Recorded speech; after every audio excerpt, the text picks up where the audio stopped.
Bonjour, je m'appelle Sylvain Pellerin, je suis directeur de recherche à INRAE.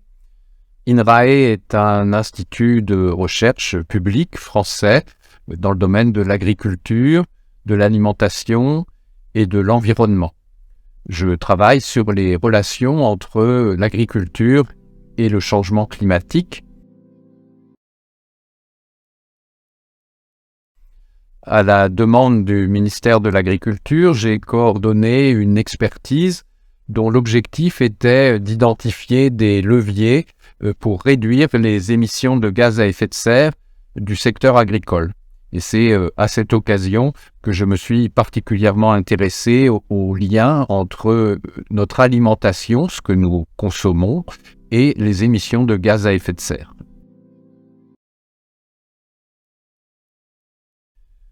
C'est vrai que quand on pense au changement climatique et aux émissions de gaz à effet de serre qui en sont la cause, on pense d'abord et à juste titre au CO2 émis du fait de l'utilisation des énergies fossiles que sont le pétrole, le gaz et le charbon. On pense à l'essence qu'on met dans sa voiture ou au gaz qu'on utilise pour se chauffer. On pense un peu moins spontanément au fait que notre alimentation, ce que l'on mange, est aussi à l'origine d'émissions de gaz à effet de serre. Alors, en France, l'agriculture est responsable de 19% de nos émissions de gaz à effet de serre, tous secteurs confondus. Si on ajoute aux émissions liées à la production, celles qui interviennent à l'amont de l'agriculture, par exemple l'énergie qu'on utilise pour produire les engrais azotés, et celles que l'on utilise à l'aval de l'agriculture pour collecter, transformer, conserver, distribuer les aliments jusqu'aux consommateurs, eh bien, au total, environ un quart de l'empreinte carbone d'un Français sont liées à son alimentation. Alors, qu'est-ce qui fait que l'agriculture est émettrice de gaz à effet de serre? Alors, l'agriculture, comme d'autres secteurs de l'économie, utilise des énergies fossiles, par exemple le fioul qu'on met dans les tracteurs, mais cela ne représente que quelques pourcents des émissions du secteur agricole. Ce qui pèse lourd, c'est le méthane, CH4, qui est un gaz à effet de serre 25 fois plus réchauffant que le CO2 à masse égale et qui est produit par les animaux d'élevage, en particulier les ruminants, les vaches, les moutons, et leur déjection. Le méthane représente environ la moitié des émissions de gaz à effet de serre du secteur agricole.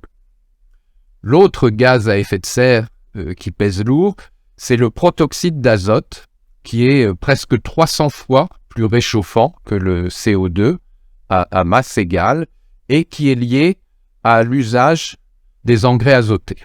Le protoxyde d'azote représente un peu plus de 45% des émissions du secteur agricole. Donc oui, il y a bien un lien entre notre alimentation, les émissions de gaz à effet de serre et le changement climatique, parce que pour produire les aliments que nous consommons, il y a eu émissions de gaz à effet de serre.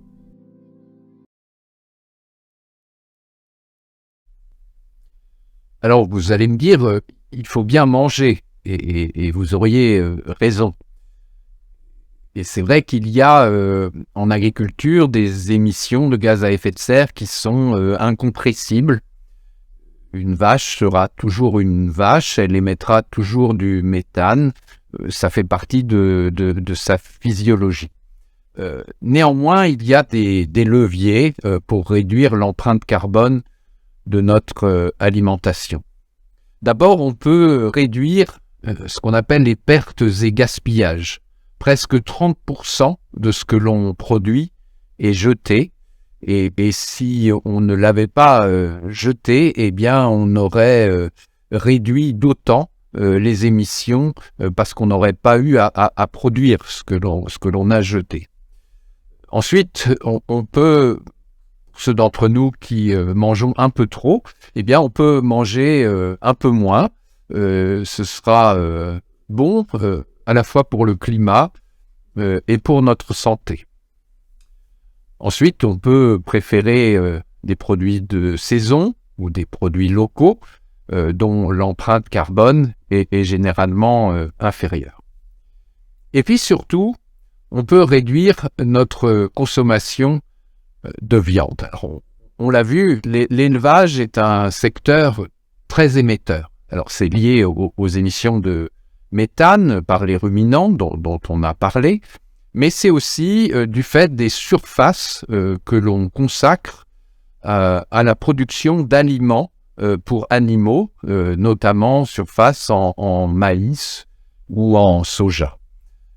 Actuellement, environ 2/3 des protéines de notre alimentation sont d'origine animale et 1/3 sont d'origine végétale.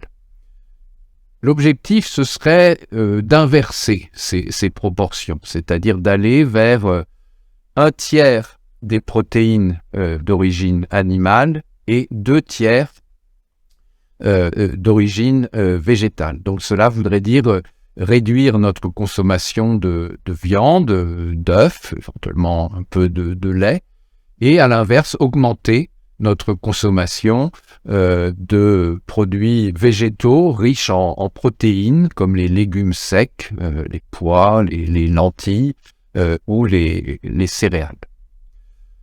Alors bien sûr, cette question de la place de l'élevage et de la place des produits animaux dans notre alimentation fait débat.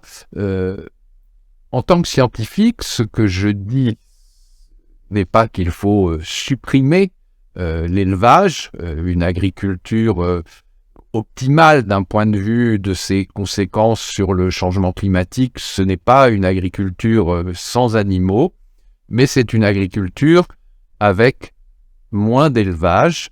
Et si on veut vraiment réduire l'empreinte carbone de notre alimentation, cela passe par une réduction de la part des produits animaux dans nos régimes alimentaires.